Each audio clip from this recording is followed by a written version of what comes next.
Көптөн күткөн өлкөнүн баш мыйзамын өзгөртүүгө багытталган жаңы долбоор 17 ноябрь Жогорку кеңештин расмий сайтына коомдук талкууга коюлган. Демилгечилер 6-чакырылыштын 80 депутаты өзгөрүүгө өң алган конституциянын негизин мамлекеттик башкаруу системасы, эл өкүлдөрүнүн санынын кыскарышы жана элдик курултай институту түзүлөрү жазылган. Коомдук кызуу талкууланып, саясий топтордун түрдүү пикирин калтырууда. Коомдук ишмер, легендарлуу парламенттин депутаты Кемелбек Ашыралиев 10 жыл легитимсиз конституция менен жашадык деп билдирди. Азыркы баш мыйзам бир гана адамдын кызыкчылыгы менен жазылганын жарыялады. Караганда азыр парламент бар. Демек жаңы конституция маселесинде 2013 жылга салыштырмалуу анча-мынча мыйзамдуулук бар. Азыркы иштеп жаткан конституция элге жаккан жок. Аткаруу бийлигинин сапаты жок. Ал өз ролун аткара албай, кайра премьер-министрди алмаштырып жатабыз. Ошондуктан сөзсүз жаңы конституция керек. Баш мыйзамды өзгөртүүдө жалпы калктын катышуусу жана пикирин эске алынышы үчүн конституциялык кеңешме күн сайын өтөдү. Өлкөнүн бардык тармагындагы кызматкерлер жана активисттер тынымсыз өз ойлорун жарыялоодо. Юристтер конституциянын долбоорундагы жарандардын укуктары жана эркиндиктери жөнүндө беренелердин саны учурдагы баш мыйзамга караганда бир кыйла аз экендигин жар салган. Баш мыйзамдын авторлорунун бири жана кеңешменин төрагасы Бекбосын Бөрүбашев ар бир пункт иликтөөнүн негизинде аткарылганын түшүндүргөн. Бизге адам укуктары боюнча концепция кандай болуп калды деп жатышат. Адам укуктары боюнча концепция ошол бойдон калды. Эч кандай өзгөрүү болгон жок. 23 беренеде чектөө болуп, ошону менен цензура кирип калыптыр деген маселени көтөрүп жатышат. Адам укуктары менен дайыма иштегендерге айтып коеюн. Чектөө дегенди карасак, кайсы баалуулуктарга, нравалык жана адеп ахлак баалуулуктары, морал бузулса чектөө кирет.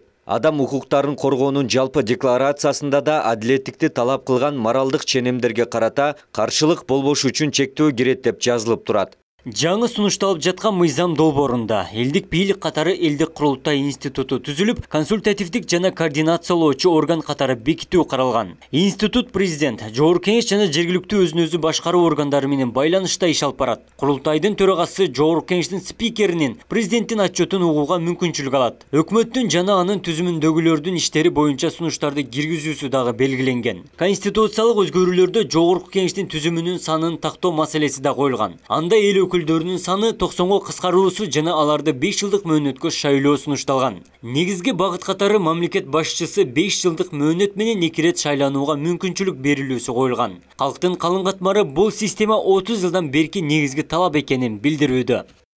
Мен президенттик башкарууну колдойм.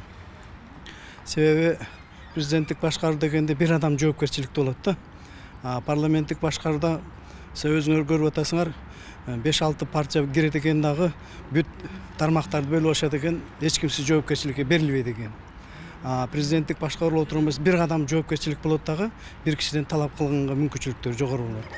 Мен президенттик башкарууну колдойм.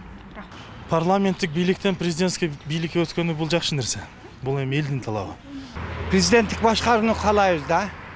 Эмне үчүн? Эмне дегенде бир киши башкарган жакшы да. Parlamentinde kança kişi, kança деген kişiler oturat o yerde. Biri bir de aytsa, biri bir de aytır. Ойлойм бул туура. Анда-мында система кылса жакшы болот эле. Президентский башкаруу жакшы. Азыр парламентский башкаргондо эч ким ответственность албай калат да. Анан кийин президент да калбайт же жогорку кеңеш албайт. Одан көрө бир президент башкарган жакшы да. Президенттик, конечно. Президенттик башкарууга көп эле бардык эле өзү билишет. Мисалы депутаттар деле билишет. Кайтыш керек. 1993 жылкы алынган конституцияга кайтышыбыз керек. Ошондо гана тартип болот. Башаламандык болбойт. Ошондо гана алдыга жылыш болот. Менин оюм ошол. Ошол бардык эле чиновниктер өздөрү билет. Кантип алдыга кетишти. Бирок ошону өзүбүз аткарбайт. Биздин жер шарт тоолуу болгондуктан бирдиктүү иш жасоодо экинчи бир адамды уккан адамдар азыраак. Себеби ар бир өз билгениндей жашайт. Себеби илгертен бери коктук олотто жашап, азыр цивилизацияга кирип, эми өнүгүп келатабыз. Ошон үчүн мен ойлоймун, парламенттик шайлоого келиш керек белгилүү убакыттан кийин. Азырынча экономиканы чыңдап, саясатты курчутуп алыш үчүн президенттик эле бийлик туура деп ойлойм да.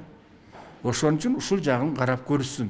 Жана иштеп аткандар дагы, мамлекет башындагылар дагы баардык ушул жагдайды караса, биздин жашообуз жакшы болсо эле анан кийин мамлекет өнүгөт да.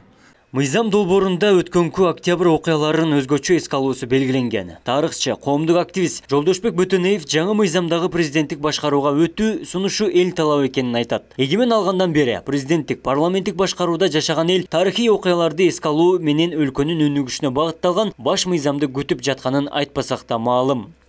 Өлкөбүз үчүн, элибиз үчүн бул ыңгайлуу жана пайдалуу деп эсептейм.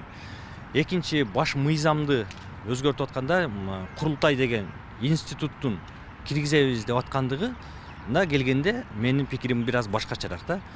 Бул туура эмес деп ойлоймун. Бул менин жеке көз карашым.